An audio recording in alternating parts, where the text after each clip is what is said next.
جہنم قرار دے رہے ہیں، جہنم چلا گیا اور فلان چلا گیا. ایسے وقت کے اندر، اتحاد کے وقت کے اندر ایک نیم رافضی بلکہ پورا رافضی میدان میں اتارا گیا، اور وہ اکابر علماء اولیاء جو اس امت کے اندر نئی روح پھونک کر گئے، امت کو صحابہ کے تقدس اور ناموس سے آشنا کرا کے گئے، ساری زندگی در بدر رہے، لیکن صعوبتوں میں، جیلوں میں اس طرح زندگی بسر کرنے کے بعد حق سچ اپنی زبان سے ایک لمحے کے لیے جنہوں نے جدا نہیں کیا، ساری زندگی جیلوں میں گزاری.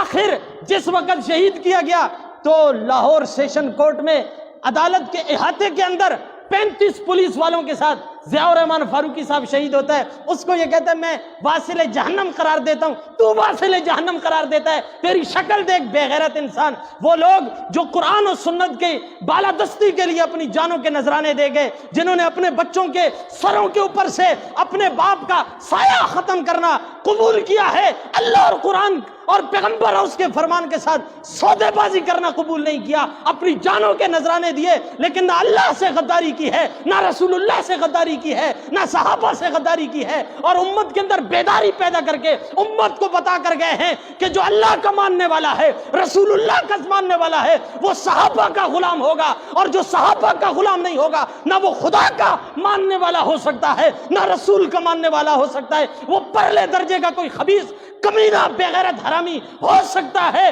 لیکن مسلمان نہیں ہو سکتا. اور جس کے دل کے اندر اللہ کی وحدت، پیغمبر کی رسالت و ختم نبوت اور صحابہ کا تقدس نہیں ہے، وہ مسلمان نہیں ہو سکتا. علماء بورڈ کا چیئرمین کہاں سے ہو سکتا ہے؟ علماء بورڈ کا چیئرمین کہاں سے ہو سکتا ہے؟ وہ ہمارے اوپر مسلط کر دیا.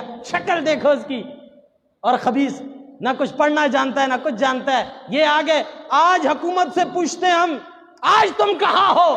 یہ جو علماء کو جہنم واصل قرار دلا رہا ہے اور تم نے علماء بورڈ کا اس کو چیئرمین بنایا ہے، ذرا اس کے خلاف قانون حرکت میں آتا ہے؟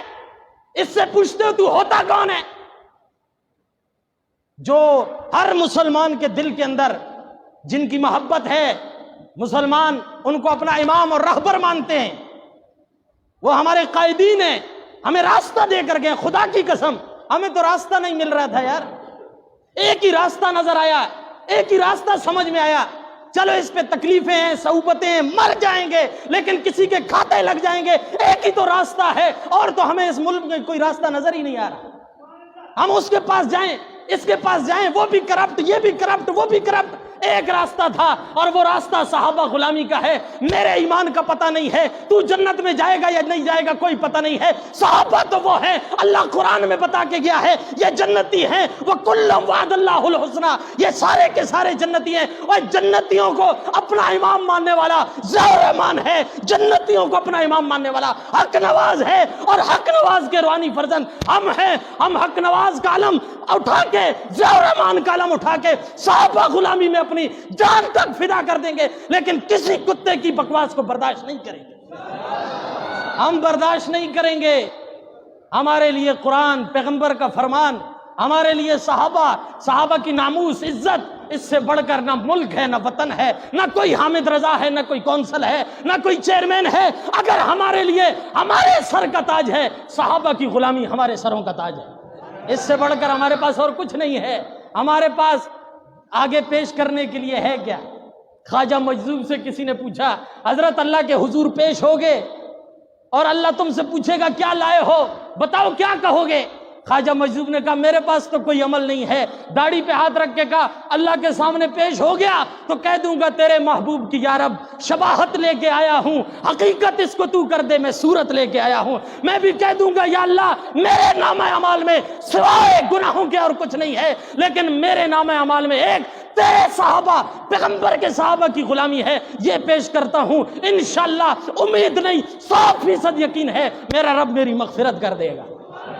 یہ ایک ہی چیز ہے ہمارے پاس، ایک ہی چیز ہے جس کو ہم سمجھتے ہیں کہ انشاءاللہ ہم اسی کے ساتھ جنت جا سکتے ہیں، اسی کے ساتھ اللہ کی رضا حاصل کر سکتے ہیں، اسی کے ساتھ پیغمبر کو خوش کر سکتے ہیں. کیونکہ پیغمبر نے فرمایا ان اللہ اختارنی واختار لی اصحابی، اللہ نے مجھے بھی چنا ہے، میرے صحابہ کو بھی چنا ہے، صحابہ کو بھی چنا ہے، مجھے بھی چنا ہے. اور اگر کوئی قوم چنتی، اگر کوئی صوبہ چنتا، کوئی ملک چنتا، میں کہہ سکتا تھا غلطی ہو گئی. جب چننے والا اللہ ہے تو غلطی کی گنجائش ہی نہیں. جب چننے والا خدا ہے تو غلطی کی گنجائش ہی نہیں ہے. اور جو خدا کے لیے غلطی مانتا ہے اس بے غیرت کو ہم مسلمان بھی نہیں مانتے. اللہ رب العزت ہمیں سمجھنے کی، عمل کرنے کی توفیق عطا فرمائے. وما علینا